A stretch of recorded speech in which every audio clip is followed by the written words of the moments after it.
Good morning.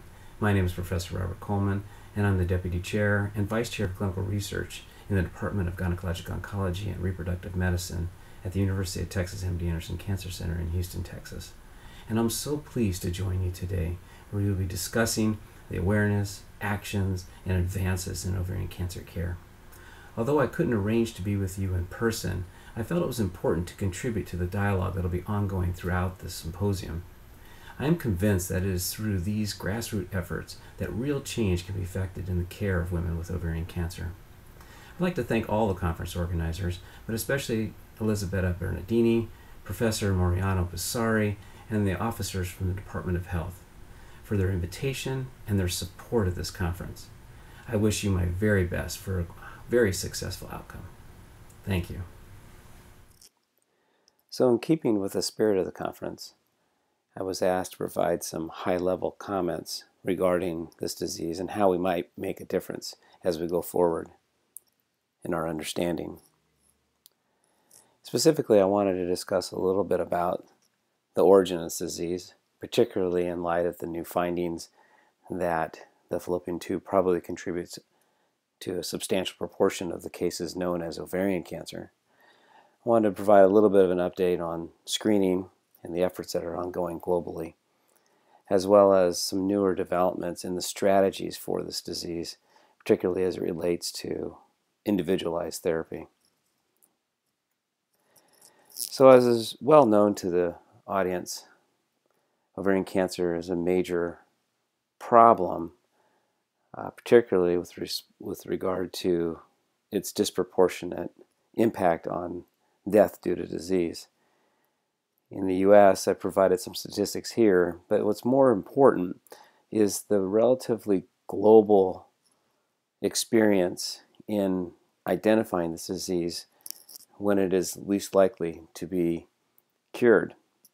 And as you can see from the graph, the majority of the patients all over the globe who are diagnosed with ovarian cancer are diagnosed when the disease is already distant. And the reason this has such a major impact on outcomes is that, as you can see here with the red bars, the likelihood for success in our outcomes is inversely proportional to the frequency at which the disease is diagnosed. Now, that's not to say that we've not made any progress in this disease. In fact, as we have come to learn, more and more women are alive with this tumor than ever before. In fact, the duration of post-progression survivorship in ovarian cancer is one of the major issues that has limited the drug development in this disease, because it is very difficult to show, for instance, that a progression-free survival will translate into a difference in overall survival. And this has become better understood as an effect of having multiple lines of therapy that can be given to women with recurrent disease. However, when we look at the overall progress in this disease, you can see that the duration of time that women are alive with this tumor is increasing and quite dramatically. But the proportion of patients that are contributing to this improvement and gain in life expectancy as a function of those women who are actually cured of their disease is relatively low. And you can see this nicely in this graph. The bottom line there shows the number of shows the proportion of life gain expectancy for women who are cured with the disease. And the reason this is such a shallow, flat line is because the proportion of patients cured with this disease is relatively low. However, if you look at the median survival time, MST, the middle curve, you can see that there's been a substantial improvement in the time that women are surviving with this disease. And in fact, when we look at this in the recurrent setting, we know now that platinum-sensitive patients are living twice as long from their first line of therapy than they had just 10 years ago. So I think that what you see then is that the contribution of both of these to the median life expectancy gain over the last several years has improved, and it has improved at a sharp slope. However, these curves would be remarkably different if we could actually increase the proportion of women who were cured of this disease. So that often leads us to a situation that we deal with every day when we see patients in the office. These are the questions that I get frequently. And a lot of the answers to these types of questions are not well known, but they have given us some clues as to the biology of this disease. And really the first attempt at trying to understand why this disease occurs and why it occurs in certain patients and not in others really comes from our overview of epidemiology research. And it's been known for some time that there are a number of factors that seem to increase and decrease the risk of development of ovarian cancer. When these are interrogated in large general populations, we start to get a sense for what might be underlying the development of this disease. And you can see that that family members with this disease have an increased incidence or increased relative risk for developing the disease themselves. And this ultimately led to the discovery of a couple genes, the BRCA1 and 2 genes, which were found to be intimately associated with the development of ovarian cancer and breast cancer. And from this, we were able to identify an actual genetic biomarker for this disease. Now, for many years, this was an academic knowledge. It did provide some avenue for intervention for the asymptomatic patient. But as we've come to find out more recently, this particular identification in tumor, whether it's a factor of germline risk or germline features versus somatic features, does place the patients into different risk factors for outcome. And with the development of the PARP inhibitors and other such agents, it provides a therapeutic avenue. So the discovery of the relationship of a familial risk led to the development and understanding of the biology driven by a specific genomic marker, which has now been reproduced not only in germline but in somatic changes in tumor tissue, which has led to the development of new therapy. So you can see the power of understanding the epidemiology. As you can see at the bottom of this graph, features such as early parity breastfeeding, a tubal ligation, and prior oral contraceptives use was found to reduce the overall relative risk. And from this developed and provided new strategies for understanding ways that can modulate risk in patients that were identified to be at increased risk.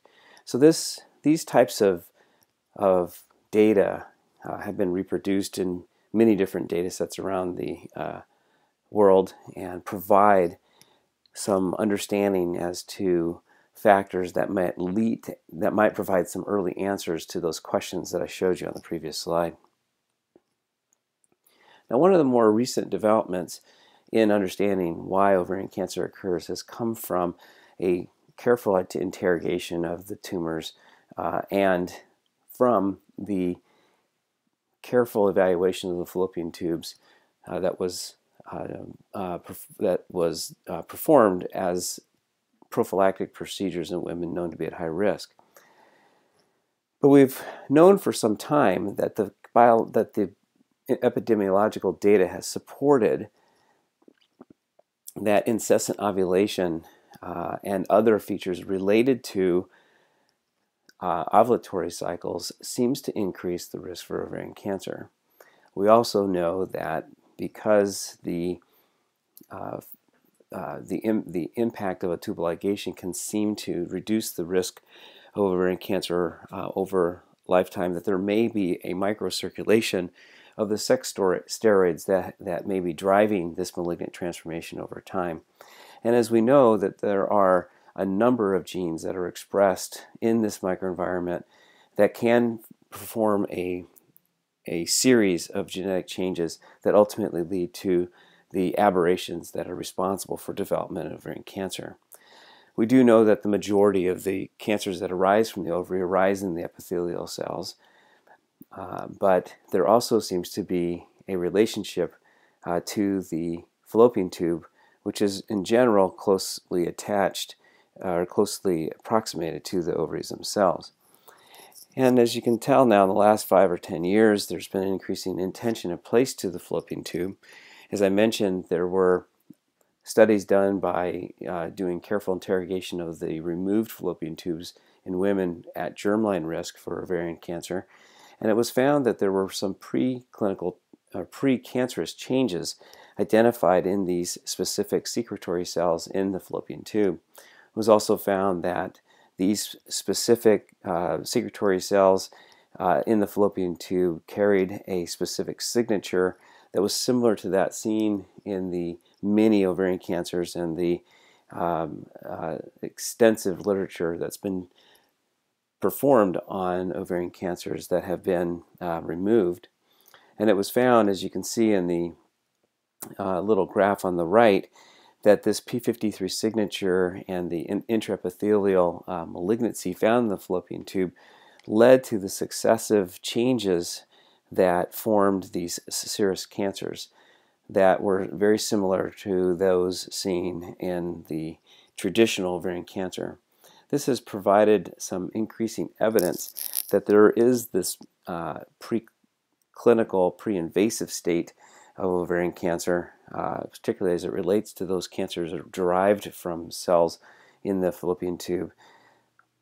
And as such, provides us at least some opportunity to evaluate potential early changes in these cells that might be abrogated in potential future screening strategies. As you can see, going on the right-hand side of that lower graphic, that there, with the expression of different genes, you can end up with different epithelial histologies. And then as you can see now, there's this now becoming more accepted nomenclature of the type 1 and type 2 cancers, with the type 1 cancers representing the low-grade serous tumors, which we know have a very different biological and phenotypical pattern of growth and spread than those of the more common type 1 cancers, or excuse me, type 2 cancers, such as the high-grade serous tumor. So one of the things to try to understand about this disease and why it is such a difficult disease to screen for is this concept, as you can see on the left, where a small change in epithelial tissue leads to successively greater changes and a successively increasing size of lesion that we might be able to identify with better and better technology. I think the major challenge is that we're starting to understand that the pathway isn't so orderly, and oftentimes what we find are very small changes that end up in multiple different sites, particularly sites that we call tropic sites. For instance, the omentum, which seems to have a particular predilection for supporting cancer cell growth without there being large sequential changes in primary tumor. So these fits more along with the lines on the right-hand side and do represent some of the major challenges of identifying this disease early because of this early spread and maybe at levels that are actually subclinical. Now, another aspect about ovarian cancer screening comes from the basic tenets of screening, and I've listed 5 of the basic tenets here. First, the disease must be severe enough. That makes sense because there wouldn't be need for screening. Early detection should improve long-term outcomes.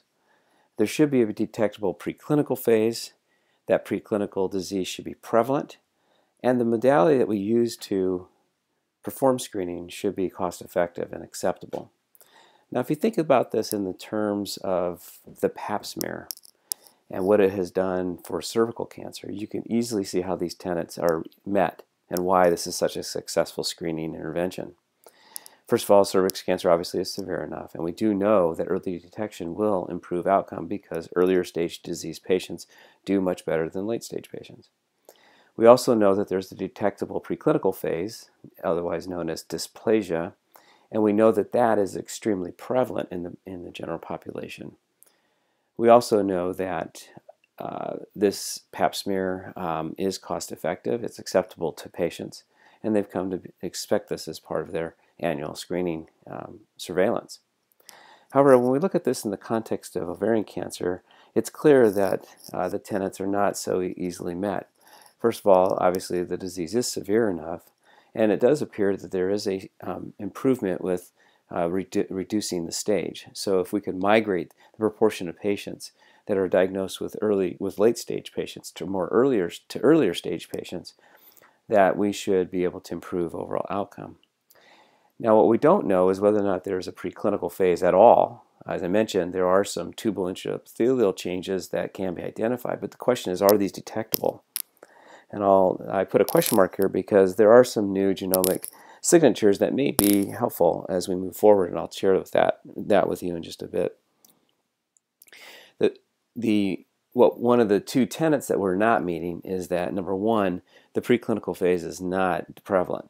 As we know, this is an uncommon tumor, and while there may be as many as 200,000 patients, for instance, in the U.S., who have this disease in any one setting, we don't have a good handle on how prevalent this preclinical state is.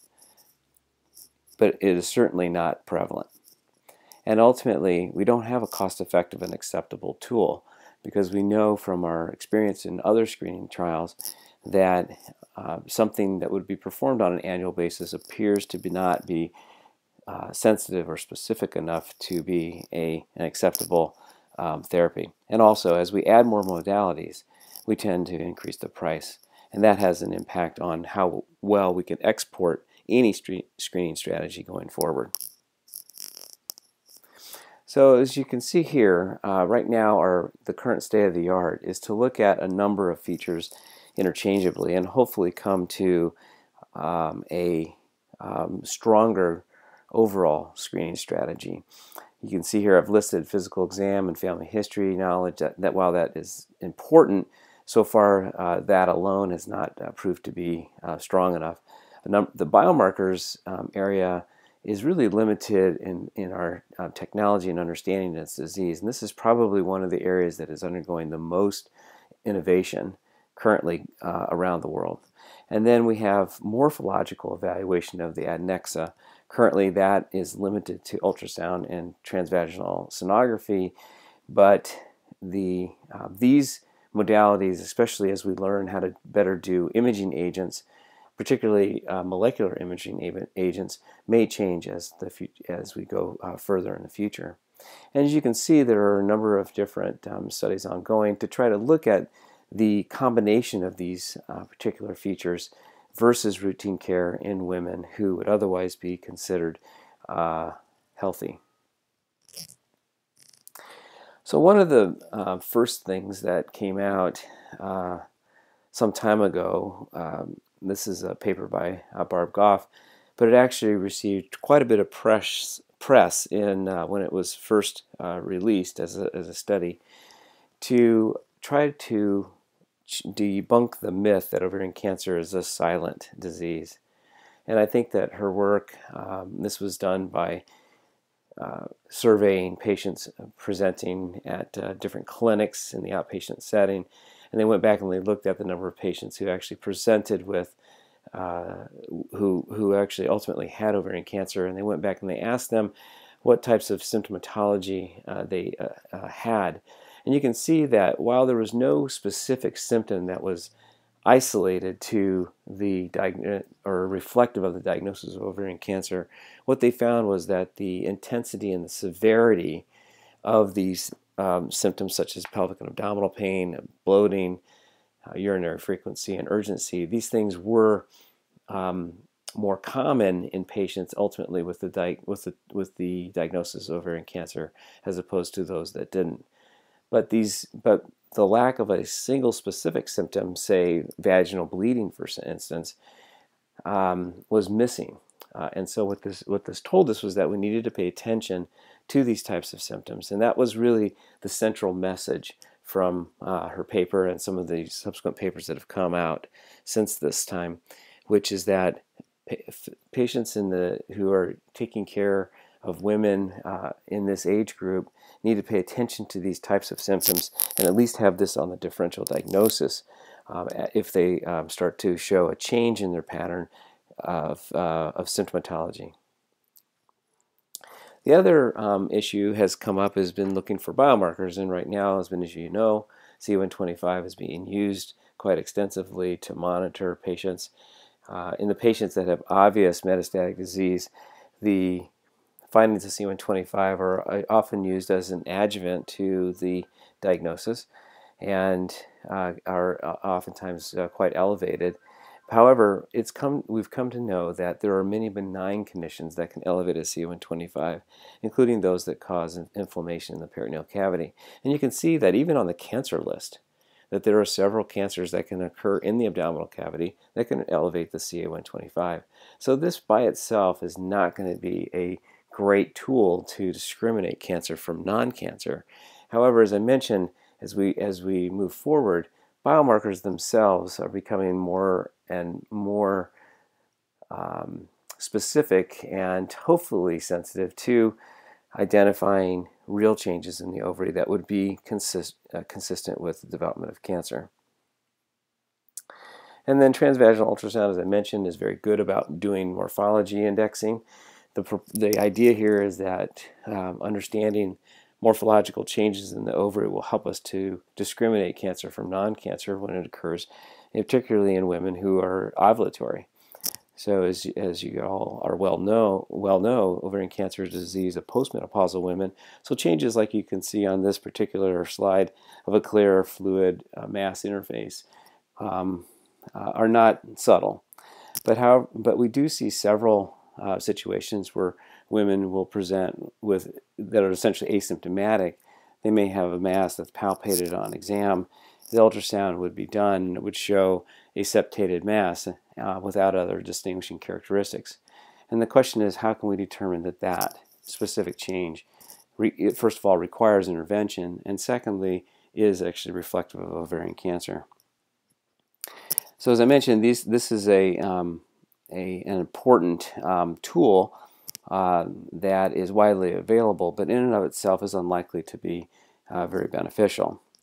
Now, looking at the three of these modalities together, we have the very important and soon to be reported UK CTOX trial, which is trying to combine symptomatology, CA125, and ultrasound in a set of women considered at risk in the general population. All of these women were to be postmenopausal, and it enrolled 200,000 women between ages of 50 and 74.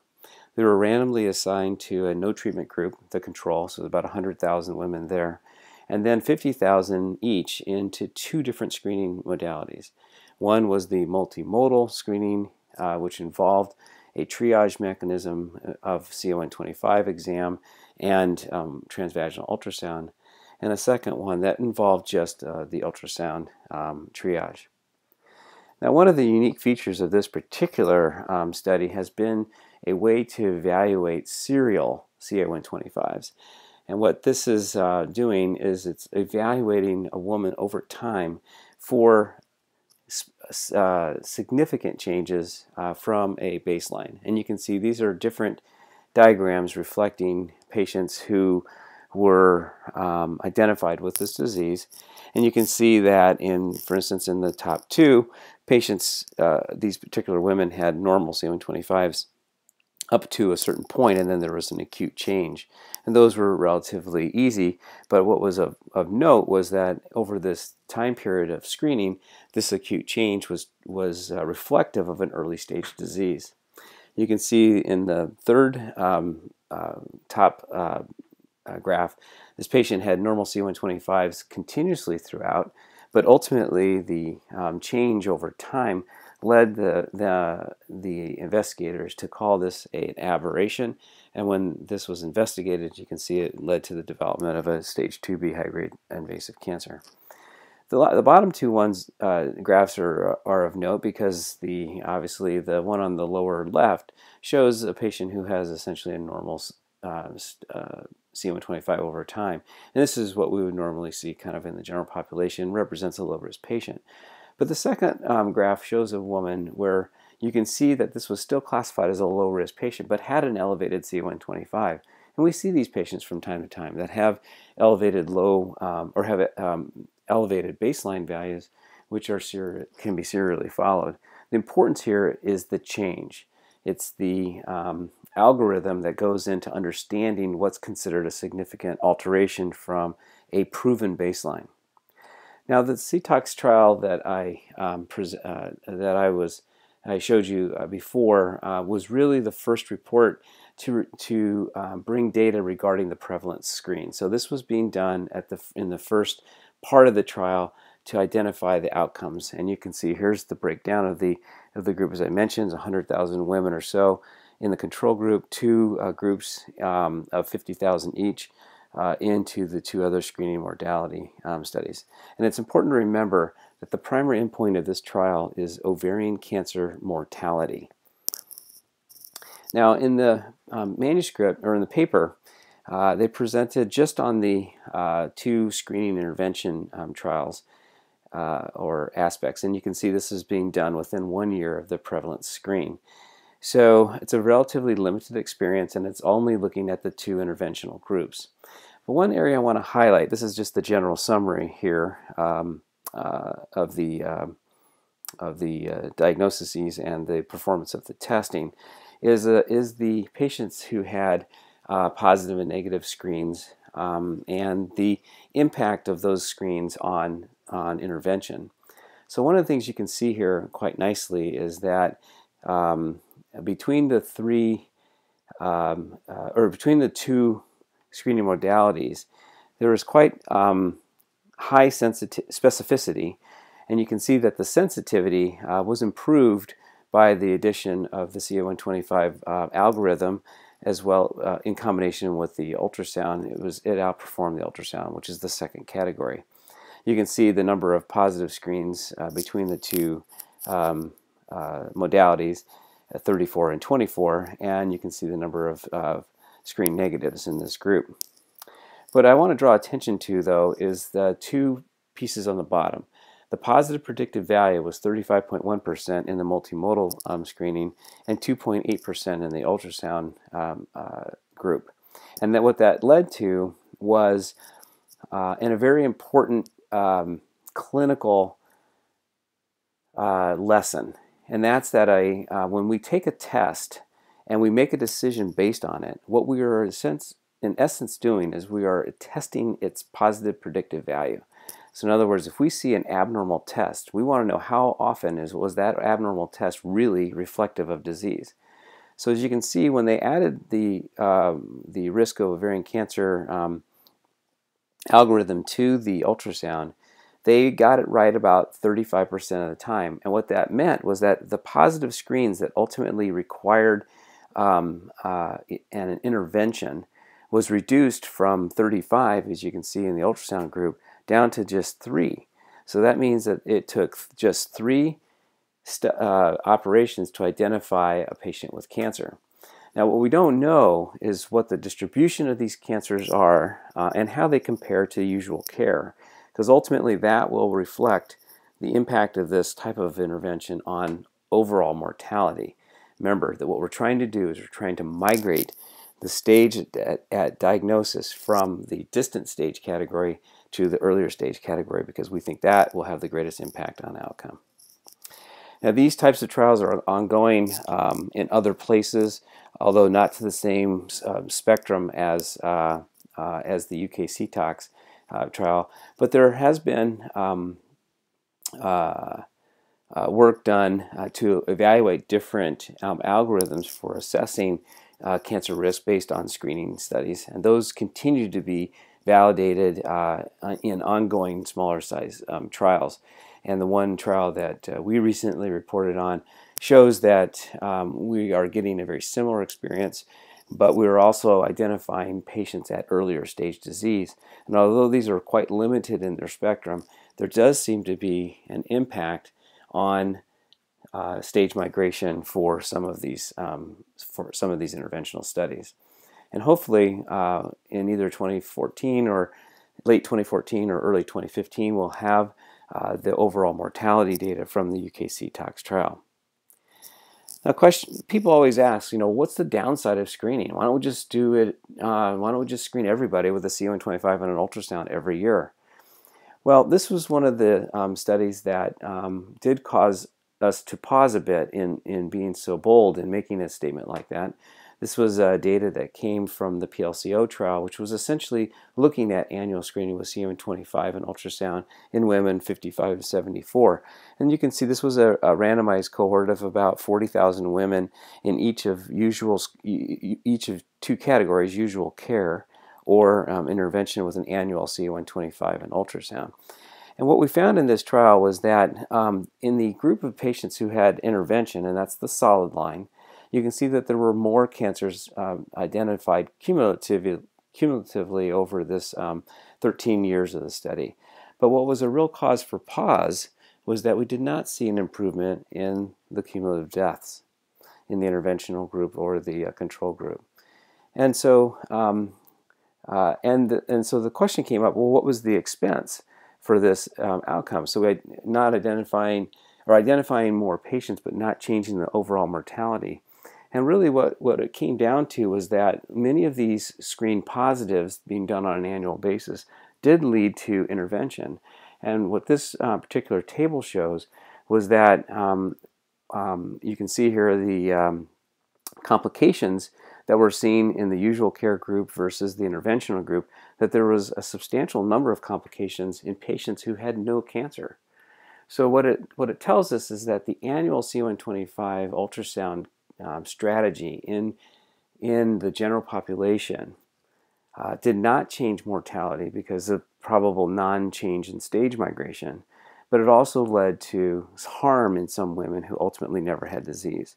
So we have to be very careful about generalizing our concerns over the development of ovarian cancer and using appropriate strategies to ultimately screen these patients. And this has ultimately continued to push the envelope for new population-based screening opportunities. This picture on the right represents a novel ovarian-specific MRI machine. The woman would sit in the chair and they would take very high density resolution using morphology and different contrast materials to take very high resolution images of the ovary. Certainly things like this would not be amenable across the globe, but it does identify new ways to image the ovaries, and as I mentioned, new imaging and molecular imaging is coming.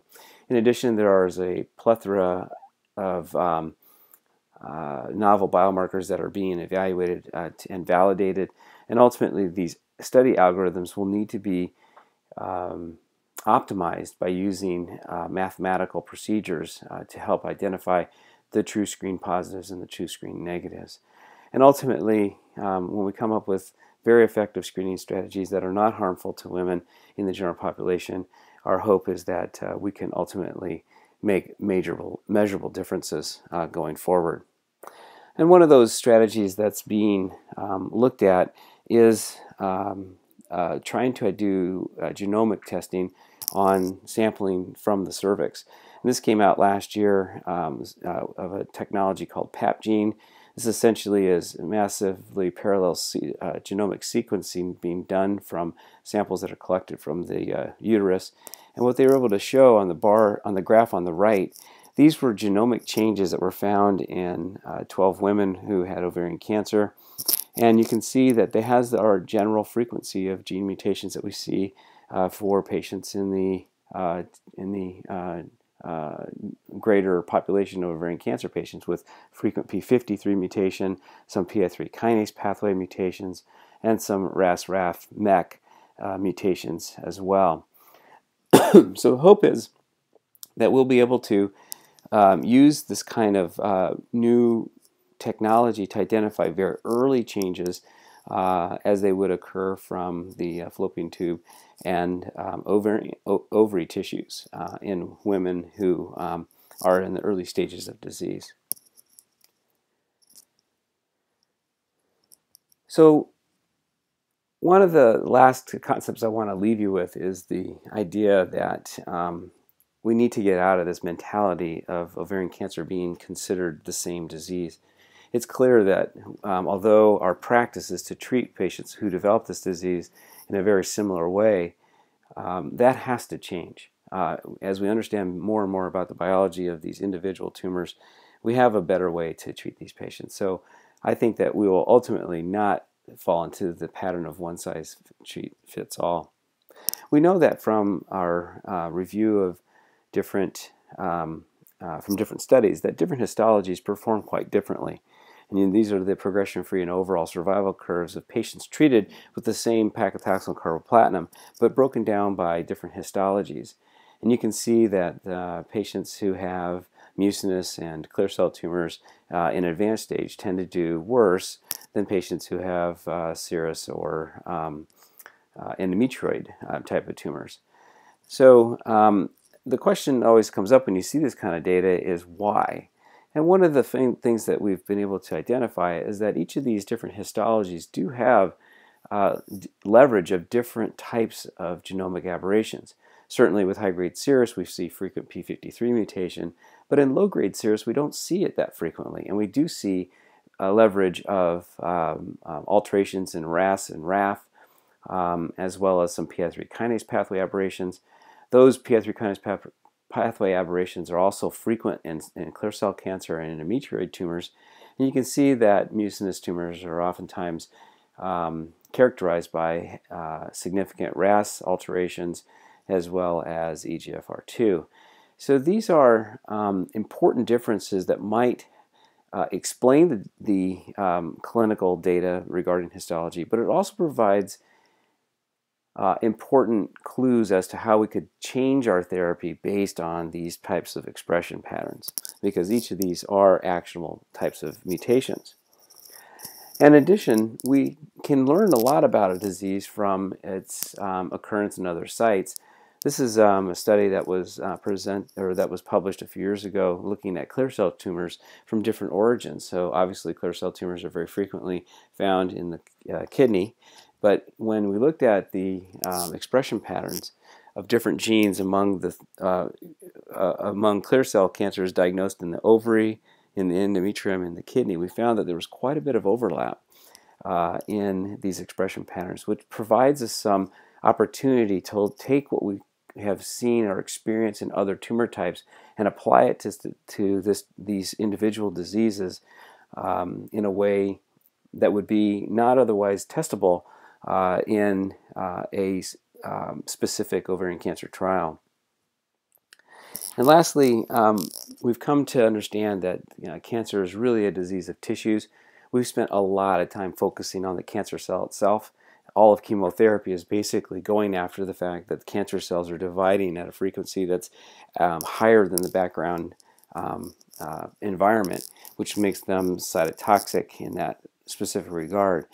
But what we've come to understand is that this tumor microenvironment, the interplay of the immune system, and the lymphatic system, the vascular system, and the mesenchymal system are all extremely important to the support and growth of these cells. It's also quite important to how metastases occur and how they can be supported. Recent work we did last year showed that platelets provide a survival opportunity for spreading cancer cells because they are providing the important cytokines that will help promote tumor growth in remote locations. From this interrogation and understanding that these components are integral has basically led to an explosion of new compounds that are in early investigation. Some of them are in more mature investigation, but they are now addressing some of these new molecular signatures that we're seeing. And ultimately, what we will have to do to come up with the best therapy would be to look at these specific expression patterns in patients undergoing therapy and how they are adapting over time. And so there's a lot of work going into trying to understand, for instance, what happens with prolonged PI3 kinase pathway targeting and how that might be overcome by activation of, let's say, the RAS-RAF-MEK pathway and how those particular therapies may be combined. And these are the types of investigations that are ongoing now to try to optimize cancer care. As I mentioned early on, PARP inhibitors are now into the clinic. The phase 3 experience with these compounds are now quite prolific, and many of them are available throughout the world. And this is in essence, a reflection of a biomarker that we came to understand, that is of the BRCA mutation. And these particular drugs take advantage of that biomarker in order to leverage activity where there may be relatively low activity when those aberrations are not present. So this was probably the most advanced of a biomarker-driven intervention, which is leveraging biology that we now have some handle on and is continuing to learn more. But ultimately, to make the big difference in this disease, we have to attack all of these fronts at the same time. Obviously, prevention early diagnosis has the greatest opportunity to impact the number of patients who suffer with this disease. But triage from the appropriate surgery, how we should be operating, what kinds of adjuvant therapy, maintenance therapy, and recurrence therapies are important. Understanding the disease as it adapts and coming up with new therapies and new trial designs, all of these are incredibly important into taking care of patients with this disease as we move forward. So ultimately what we're trying to do is we're trying to find the patients with the right dose and the right indication in the right patient and at the right time to come together with an individualized plan for cancer therapy. And so it is through conferences such as this and the generous time and devotion of our patients and the investigators and physicians who care for them that ultimately will move the needle as we try to improve outcomes for women with this disease. I want to again thank the organizers for their generosity in inviting me to speak to you today. It's a great pleasure. Again, I apologize for not being there in person, but I am confident that the discussions that will come from this meeting will ultimately improve the opportunity to make a difference as we move forward.